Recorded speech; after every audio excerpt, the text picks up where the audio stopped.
नमस्कार। My self Mrs Lakshmi Padiya, सिलोबेल्स English medium school, Mansarovar branch. Students, हमने लेसन 1 to 4 कंप्लीट कर लिया। चैप्टर 1 चित्र के संग संग, चैप्टर 2 तब याद तुम्हारी आती है वो कविता। मेरे हिसाब से आप लोगों ने याद कर ली होगी, अच्छे से याद करी है ना। चैप्टर 3 कुत्ते की वफादारी, वो भी कहानी आपको बड़ी पसंद आई होगी। चैप्टर 4 कथनी और करनी, वो एक निबंध लेखन है, साहित्य का प्रकार में निबंध को इसको इंक्लूड कर सकते हैं। और पुनरावर्तन, मेरे हिसाब से चैप्टर 1 to 4 उसकी जो मैंने पीडीएफ भेजी है और आपने ये चैप्टर भी अच्छे से समझे हैं, उसके अकॉर्डिंग आपको पुनरावर्तन 1 आपको अपनी नोटबुक में कंप्लीट करने हैं। आज हम चैप्टर 5 हिंद देश के निवासी, इस कविता की तरफ हम प्रयाण करेंगे। हिंद देश के निवासी, हमारा देश, हमारा भारत देश सबसे निराला है, सबसे अनोखा है। यहाँ अनेक प्रकार के जाति के, धर्म के लोग रहते हैं और हमारे भारत देश में भाषाएं भी कई तरह की है। यहाँ प्रकृति की अलग अलग रूप हमें देखने को मिलते हैं। इतनी विविधता में एकता भी हमें देखने को मिलती, और इतनी विविधता के बावजूद यहाँ एकता है, अखंडता है, एक अखंड भारत देश है। उसको हम यहाँ आज समझेंगे।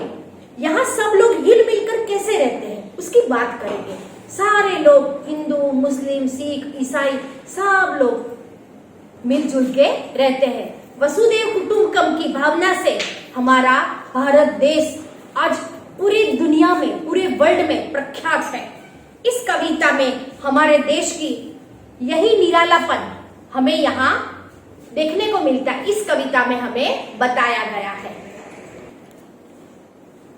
विविधता में एकता हमारे देश की विशेषता है, साथ ही विकास और शक्ति की परिचायक भी है। शांति, शक्ति और परिचायक भी है। इसी से तो हमारे देश का विकास सक्रिय बना है। मानवीय एवं प्राकृतिक विविधताएं होने पर भी उसमें अभिन्न एक सूत्रता हमें देखने को मिलती है। विभिन्न दृष्टांतों द्वारा इस कविता में भारत की भव्यता एवं दिव्यता का गान किया गया है। इस प्रकार हमारे देश की एकता की यही तो विशेषता है, क्योंकि विविधता में एकता हमारे देश में दिखने को मिलती है। इस प्रकार अब हम इस कविता का गान करेंगे। हिंद देश के निवासी सभी जन एक है, रंग रूप वेश भाषा चाहे अनेक है। बेला गुलाब जूही चंपा चमेली, प्यारे प्यारे फूल गूंथे माला में एक है। कोयल की कूक न्यारी, पपीहे की टेर प्यारी, गा रही तराना बुलबुल, राग मगर एक है।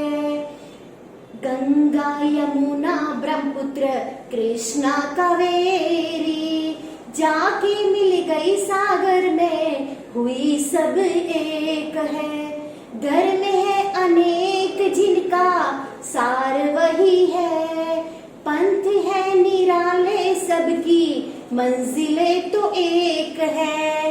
हिंद देश के निवासी सभी जन एक है, रंग रूप वेश भाषा चाहे अनेक है।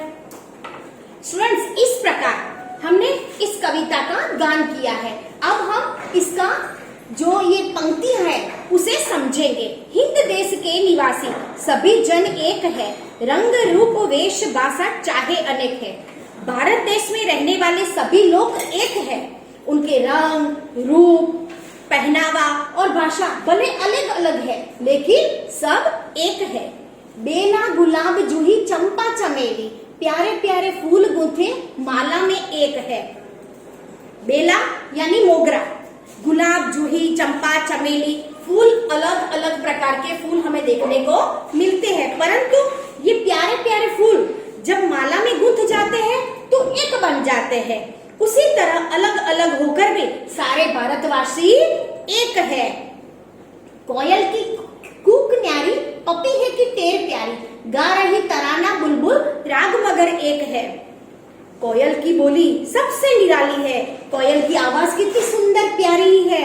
पपी है कि बोली में इतनी मिठास होती है, और बुलबुल भी कम नहीं है, बुलबुल का गीत भी अलग तरह का होता है। इन सब पक्षियों के गाने भले ही अलग अलग हो, लेकिन उनका राग तो एक ही है। इसी तरह अलग अलग बोली और भाषा बोलने वाले भारतवासियों की आवाज सब एक है, एक ही सुर है, एक ही तराना है, एक ही गाना है। गंगा यमुना ब्रह्मपुत्र कृष्णा कावेरी जाके मिल गई सागर में, हुई सब एक है। हमारे देश की जो सारी नदियां हैं भले मिल गई सागर में जाके भले मिल जाती है, लेकिन गंगा यमुना ब्रह्मपुत्र कावेरी अलग अलग नदियां हैं, मगर सागर में मिलके क्या बन जाती है, एक हो जाती है।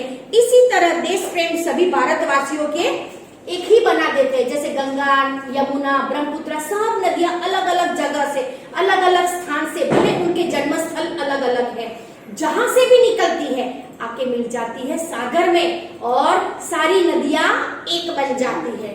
धर्म है अनेक जिनका सार वही है, पंथ है निराले सबकी मंजिल तो एक ही है। धर्म अनेक है, उनका सार, उनका तत्व, उनका कहने का तात्पर्य, उनका सुर वो तो एक ही है। सभी संप्रदाय अलग अलग विशेषता रखते हैं, पर सबका ध्येय तो एक ही है, मनुष्य को उन्नत बनाना। इसी तरह सभी देशवासियों का लक्ष्य एक ही है, अपने देश की उन्नति करना। हमारे धर्म भले हिंदू मुस्लिम सिख ईसाई पारसी जैन सारे भले धर्म अलग अलग है, उनका पहनावा अलग अलग है, लेकिन धर्म है जिनका सार वही है, पंथ है निराला, सबकी मंजिल तो एक ही है। सबका लक्ष्य, सबकी मंजिल वो तो एक ही है, मनुष्य को उन्नत बनाना। भारतवासियों का एक ही लक्ष्य, अपने देश की उन्नति करना, हमारे देश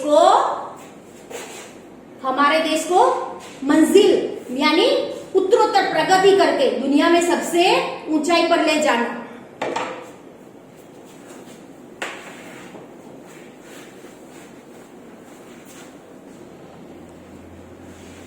इस प्रकार हमने ये पोयम, ये कविता समझ ली है। अब शब्दार्थ को समझेंगे। कुक कोयल की आवाज, पपीहा एक पक्षी का नाम है, टेर पपी है कि पुकार, तराना गीत, पंथ रास्ता, निराला अनूठा अनोखा।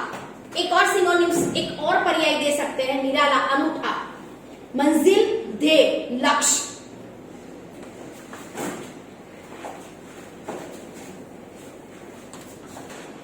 ओके स्टूडेंट्स, हमने पोयम एक्सप्लेन कर ली, पोयम समझ भी ली अच्छे से, मुझे लगता है आपको याद भी हो गई होगी। आपको ये कविता अच्छी राइटिंग में अपनी नोटबुक्स में लिखनी है, शब्दार्थ लिखने हैं, और मैं आपको पीडीएफ भेज रही हूँ अच्छे से, गुड और अच्छी हैंडराइटिंग में।